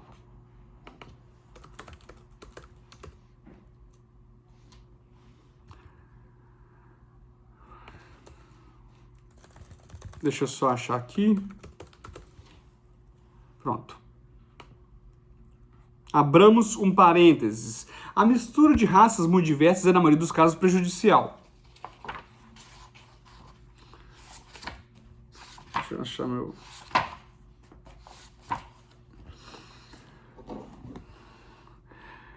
Ante as conclusões do evolucionismo, ainda quando reagem sobre o produto do influxo de uma raça superior, desponta vivíssimos estigmas da inferior. A mestiçagem extremada é um retrocesso. O indo-europeu, o negro e o brasílio guarani, ou o tapuia, exprime estádios evolutivos que se fronteiam, e os cruzamentos sobre-obliterar as qualidades preeminentes do primeiro é um estimulante à revivência dos atributos primitivos do último. De sorte que o mestiço, traço de união entre raças, breve existência individual em que se comprime esforços seculares, é quase sempre um desequilibrado. Tá? E ele vai continuar o tempo todo falando disso, né? O mestiço, ele é um intruso, né? O tempo todo vai lidar com esses... Ele não coloca a mestiçagem como algo bom, porque, ou seja, a raça superior ela fica contaminada com as raças inferiores, tá? Esse é o paradigma do Euclides da Cunha, tá? Vamos passar para o sertanejo. E aí, o que seria um pouco contrário a isso, né? Seria a razão pela qual esse livro ele é tão... ele é lido, né? Ele tem essa importância muito grande, tá? O sertanejo, aqui no capítulo 3, tá?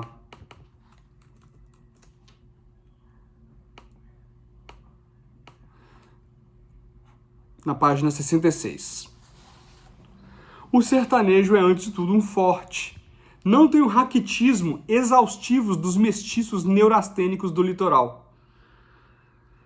A sua aparência, entretanto, ao primeiro lance, revela o contrário. Falta-lhe plástico impecável, desempenho, e ele começa com esse vocabulário dele todo, entendeu? Então, ou seja, e aí ele começa, na verdade, ele começa a elencar razões pelas quais ele vê o sertanejo como muito próximo ao mestiço neurastênico.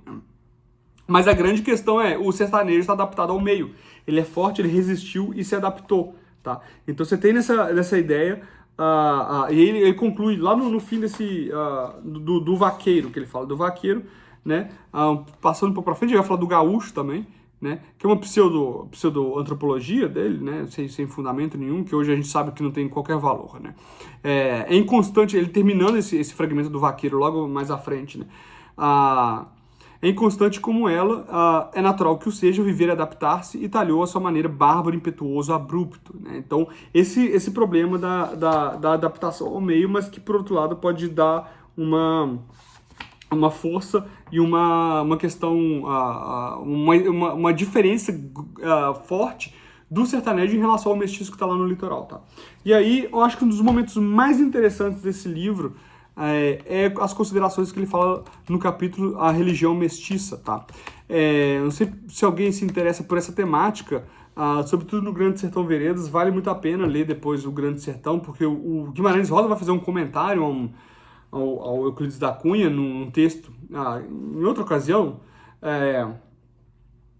Chapéu de Couro, salvo engano o nome desse texto, e vai tomar uma distância, sempre tomou uma distância do Euclides da Cunha, tá? Muito grande, embora a crítica queira muito associar os dois, tá? Mas ele vai fazer uso daquilo que pro Euclides da Cunha é um problema. Então ele diz assim, ó, então ele vai falar dessa religião mestiça, que ela se dá num país no qual ela não é feita para ele, né? Ele diz assim, o círculo estreito da atividade rememorou-lhe o aperfeiçoamento psíquico. Está na fase religiosa de um monoteísmo incompreendido, eivado de misticismo extravagante, que se rebate ao fetichismo do índio e do africano. E o homem primitivo, audacioso e forte, mas ao mesmo tempo crédulo, deixando facilmente se arrebatar pelas superstições mais absurdas. Ele mais à frente, né? É um índice da vida dos três povos, aí as três raças, né? E as suas crenças singulares traduzem essa aproximação violenta de tendências distintas, né? É desnecessário descrevê-las, as lendas arrepiadoras do caipora travesso e maldoso, atravessando Célere, montando o Caititu arisco, as chapadas desertas, nas noites misteriosas de luares claros, os sacis diabólicos, o barrete vermelho à cabeça. Então, ou seja, aquela figura que o Cândido foi mobilizar lá, né? Para falar do malandro como algo positivo, ele vai evocar o trickster, né?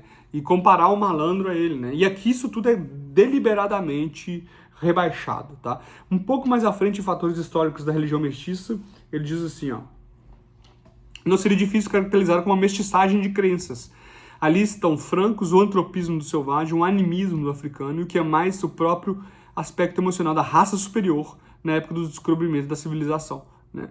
Então ele vai falar do cristianismo como algo próprio da raça superior. E aí o que seria animismo, né? Animismo é um termo que a gente usa geralmente para designar religiões, enfim, são, também o próprio termo religião já é um problema, tá?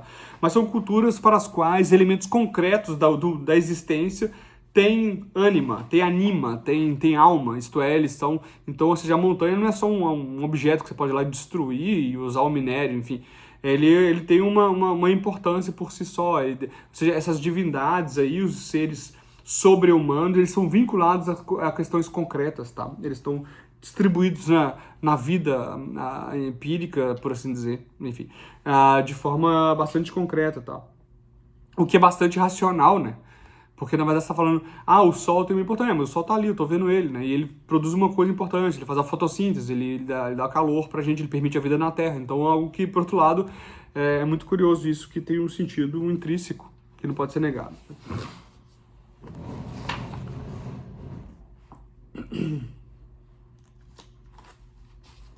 Aí ele faz a consideração que eu falei para vocês sobre o Pedra Bonita, mais à frente.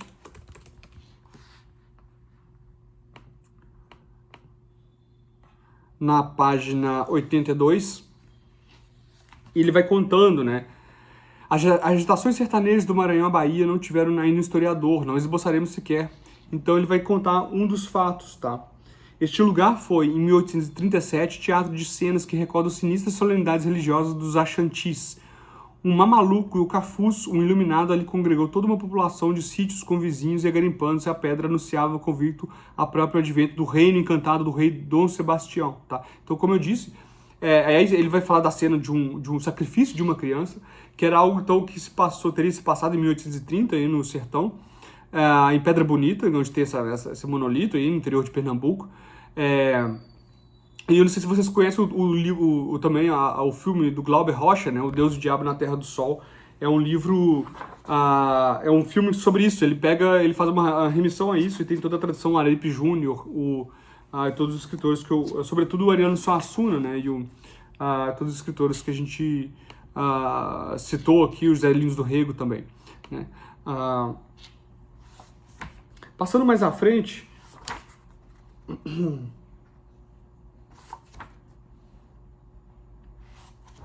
eu vou já para a parte mais que ele vai descrever a guerra, que ele vai falar dessa barbárie que é produzida e, sobretudo, o modo como ele...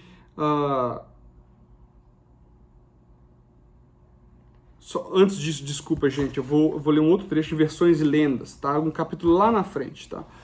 Que a gente...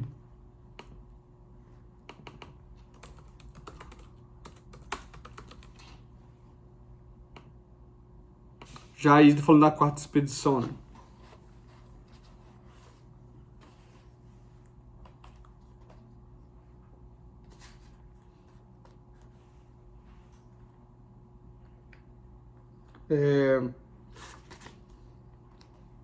Mais à frente, ele diz assim, antes de vivo bom Jesus, tá? Um pouco antes aqui no penúltimo parágrafo. O jagunço começou a aparecer como um ente à parte, teratológico e monstruoso, meio homem, meio trasgo, violando as leis biológicas no estardear resistências inconceptíveis, arrojando-se nunca visto, intangível, sobre o adversário, deslizando invisível pela caatinga como as cobras, resvalando ou tombando nos despenhadeiros fundos como um espectro, mais leve que a espingarda que arrastava o magro e seco fantástico diluindo-se em doente, pesando menos que uma criança, tendo a pele bronzeada, colada sobre os ossos, áspera como a epiderme das múmias. É muito interessante esse aspecto fantástico que ele dá, isso aí está descrevendo a guerra propriamente dita, tá? O exército foi a quarta expedição, isto é, quer dizer que os moradores, os habitantes de Canudo, eles desenvolveram tecnologias próprias para enfrentar o exército brasileiro, e mesmo assim a luta foi duríssima, tá? E aí ele vai fazer essa descrição desse ser totalmente adequado ao meio, que adquire quase capacidades um pouco fantásticas, tá? E aí a gente caminha para o fim, a gente sabe que no fim da campanha de Canudos, após o massacre, usa-se o querosene e desfere-se e joga-se um piche sobre todo o povoado, que é uma espécie de precursor do napalm, né? Eles jogam isso, depois já tem um fogo, jogam bombas, e aí esse material prega na pele das pessoas, então elas têm uma morte muito bárbara, muito horrível, né? E assim, sobra 2 homens, uma criança e um velho, né? Essa é a imagem derradeira, assim, do massacre, né? Eu vou ler um trecho muito forte também, que acho que tem um aspecto literário muito interessante.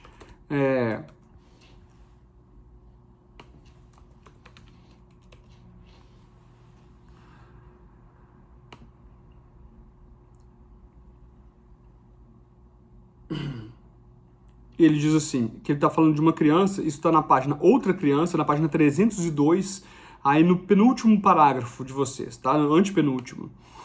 Aquela criança era, certo, um aleijão estupendo, mas seu ensinamento repontava bandido feito, a tona da luta, tendo sobre os ombros pequeninos um legado formidável de erros, 9 anos em vida que se adensavam em 3 séculos de barbárie.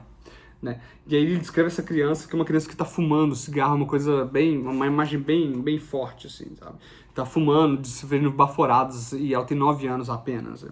Decididamente era indispensável que a campanha de Canudos tivesse um objetivo superior à função estúpida e bem pouco gloriosa de destruir um povoado dos sertões. Toda aquela campanha seria um crime inútil e bárbaro se não aproveitasse os caminhos abertos à artilharia para uma propaganda tenaz, contínua e persistente, visando trazer para o nosso tempo e incorporar à nossa existência aqueles rudes compatriotas retardatários. Tá? Então, a gente já está quase terminando. Eu vou entrar nas leituras críticas, que eu deixei o material para vocês no Moodle, e aqui está o ponto de vista do Euclides da Cunha. Notem como ele faz uma conjunção adversativa, né? Teria sido um crime bárbaro se não fosse, né? Ou seja, então a questão é, se fosse para destruir aquilo, mas trazer eles, incorporá-los, teria 2 vantagens. Primeiro, teria uma raça própria que está incubada ali, e segundo, que seria atualizar aquelas pessoas retardatárias. Mas fora isso, foi um crime bárbaro. Então, e por outro lado, só foi um crime bárbaro por conta disso. Né? Então, esse ponto de vista que diz o Luiz Costa Lima, a gente é muito verossímil, por assim dizer, né? Essa contradição, essa continuidade, na verdade, essa ausência de contradição, né? Entre ele ver o sertanejo como um forte e ver ele como e as suas teorias raciais, né? E aí, nas últimas páginas,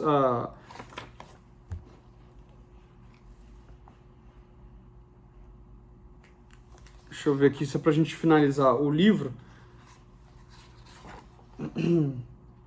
Canudos não se rendeu, tá? O último parágrafo. Um dos últimos capítulos, tá? Tá na...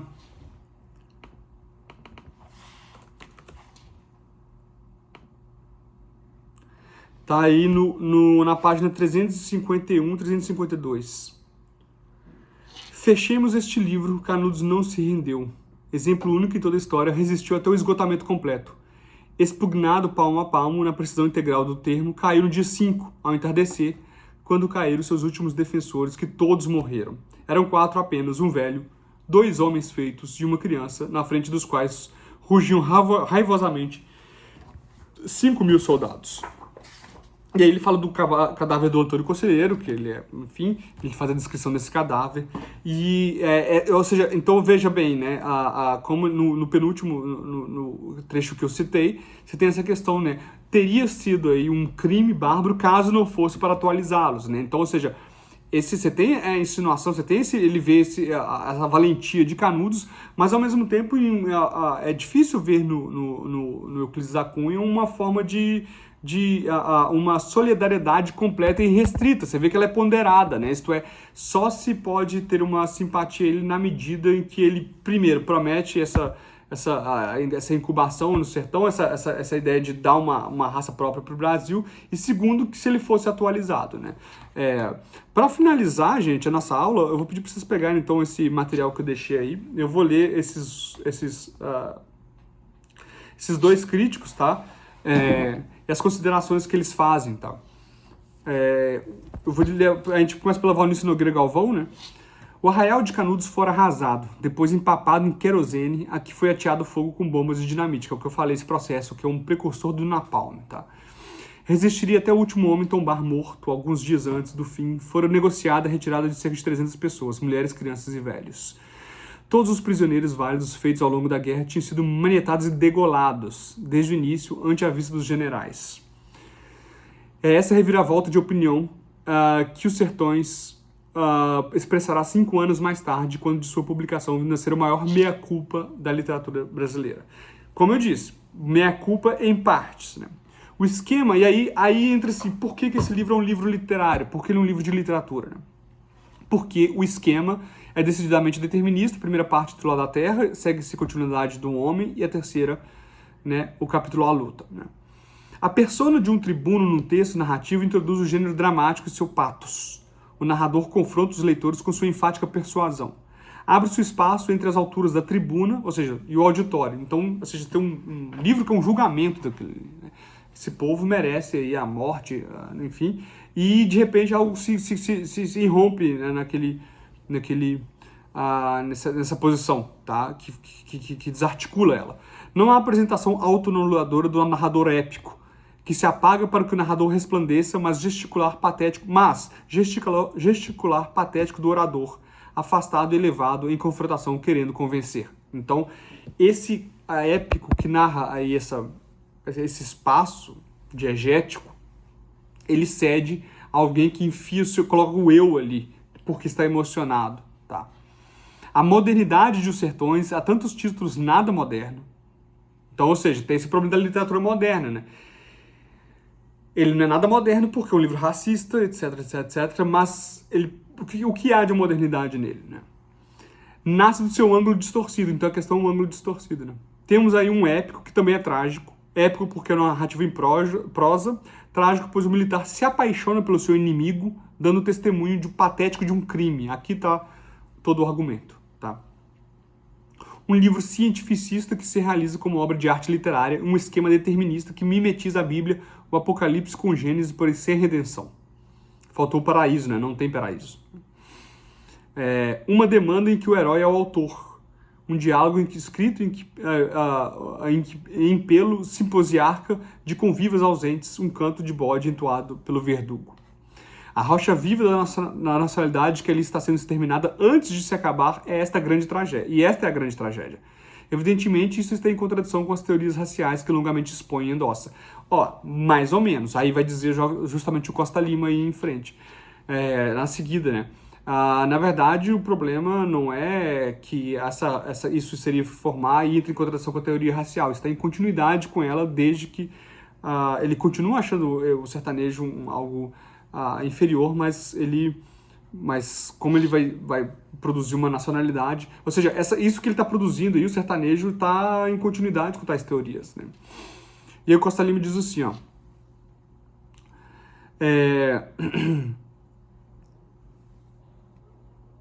ele diz nesse primeiro fragmento, né, essa questão da civilização de empréstimo,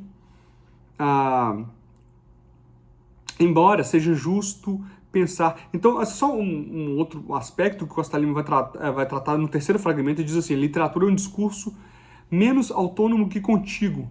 Paradoxalmente, sua relevância se afirma à medida que por ela a própria doença se intensifica. Então ele pega a definição dele de literatura é o patos da linguagem, a linguagem em sua contradição, a linguagem com seus problemas não resolvidos, com sua ambiguidade, com sua polissemia, né? Então suas contradições não resolutas. Tá? E ele diz lá no primeiro fragmento, vamos voltar. Tá? Infere-se do que já foi exposto com precisão, não é o cômodo perfil da brasilidade tomar a rocha viva como base. Fonte ou origem equivaleria a ressaltar uma sociedade de entes biologicamente retrógrados. Isso talvez explique a tendência dos comentadores de Euclides, que quanto mais simpático às teses do autor, mais descartam suas considerações étnicas, considerando as decorrências de uma ciência ultrapassada, e preferem realçar o que lhes parece decisivo, a afirmação de uma essência que orientaria o projeto da nacionalidade e a denúncia da civilização de empréstimo. Né? Ele se coloca contra a civilização de empréstimo e valoriza o próprio, né? o que é nosso próprio. Mas isso aí, o que o Costa Lima está dizendo, não, mas isso está dentro de uma mesma lógica, isso não é uma oposição. Tá? Embora seja justo pensar-se que o mesmo transcendente, se evitar um erro e desculpa, se evidenciava nas distinções europeias sobre as próprias raças brancas presentes na formação de seus povos. O fato de sua mestiçagem houvesse se cumprido há muito tempo a tornava estável, não mais danosa para a experiência presente. Então, ou seja, na verdade, o pensamento ariano de supremacismo branco, ele parte desse pressuposto, isto é, de que é, na verdade, um modo como ele leu Gumplowicz, né? Ou seja, a questão da Europa não é uma raça pura, quer dizer que a mestiçagem acabou há muito tempo e estabilizou, e formou algo homogêneo e conforme consigo. Nos sertões, ao contrário, a ideia de rocha viva visa marcar a extrema descontinuidade de um instante primeiro, onde o cruzamento do índio com o bandeirante, impedido de prosseguir pelo isolado sertanejo, se contraporia à presença do mestiço proteiforme do litoral. Então, ou seja, as condições disso estão dadas porque há 400 anos os bandeirantes se misturaram com os indígenas, com os escravizados que circulavam pelo sertão, e isso ficou lá incubado, diferentemente do litoral, onde isso não para, tá? Em síntese, a construção dos sertões se cumpre segundo os seguintes elementos. O plano positivismo científico e dominante, de sua afirmação deriva a subalternidade de qualquer outra forma. A literária, a religiosa, a filosófica sequer se trata. Seus mecanismos básicos eram a causalidade e o determinismo, idealmente traduzíveis por leis. A ambição de Euclides da Cunha era assim de, por meio da análise da terra, do homem e então da luta, tomar a guerra do Canudos como uma radiografia do país, transformando um acidente histórico em metonímia explicativa da situação e das possibilidades nacionais. A ambição literária que o acompanhava não podia então servir como senão ornamento embelezador ou ressaltante de verdades científicas dispostas. A sua só poderia ser uma literatura de cura, então ela não é o patos da linguagem, ela é uma radiografia do país que visa purificá-lo e dar um sentido para ele. Então ela não deixa... Por Costa Lima, não se trata de um romance. Toda a literariedade que há nos sertões é secundária ao plano cientificista, né? Então ele não é nem literatura, tá? É um livro de teorias raciais. E, sobretudo, porque essa simpatia ao sertanejo seria basicamente uma forma de projetar uma solução para o Brasil, que seria a constituição de uma raça própria, sem abdicar para tanto da hierarquia entre as raças. Portanto, para Luiz Costa Lima, Os Sertões não é um livro de literatura moderna, mas é um livro neo-romântico, neo-romantismo, romantismo requentado, tá? Que vai acabar definitivamente com a derrota do Adolf Hitler, do Mussolini na Segunda Guerra Mundial, tá certo? Acho que é isso, gente. Podem me mandar dúvidas à vontade, eu estou à disposição de todos. Peço desculpas pelos Eu tive problemas com a tecnologia aqui, falta de energia. Agradeço a todos, me escrevam para qualquer dúvidas. A ideia, como sempre, é que eu dou os instrumentos, que decidem são vocês. A gente poderia finalizar a aula perguntando dialético ou ideológico, que é o que a gente tem feito, são 2 instrumentos, ou seja, acho que não é legal toda obra literária que a gente lê, a gente simplesmente reduzir a isso, mas também é algo que nos ajuda a pensá-las, né? Mas eu estou dando os instrumentos, portanto, quem vai dizer isso são vocês, né? Esse livro que ele avança, né? Ou seja, é uma literatura pré-moderna, neorromântica, ou uma literatura moderna, né? É isso, muito obrigado a todos. A Ana tá também à disposição, nossa monitora, eu tô à disposição de vocês, tá, gente? Valeu, obrigado, até mais.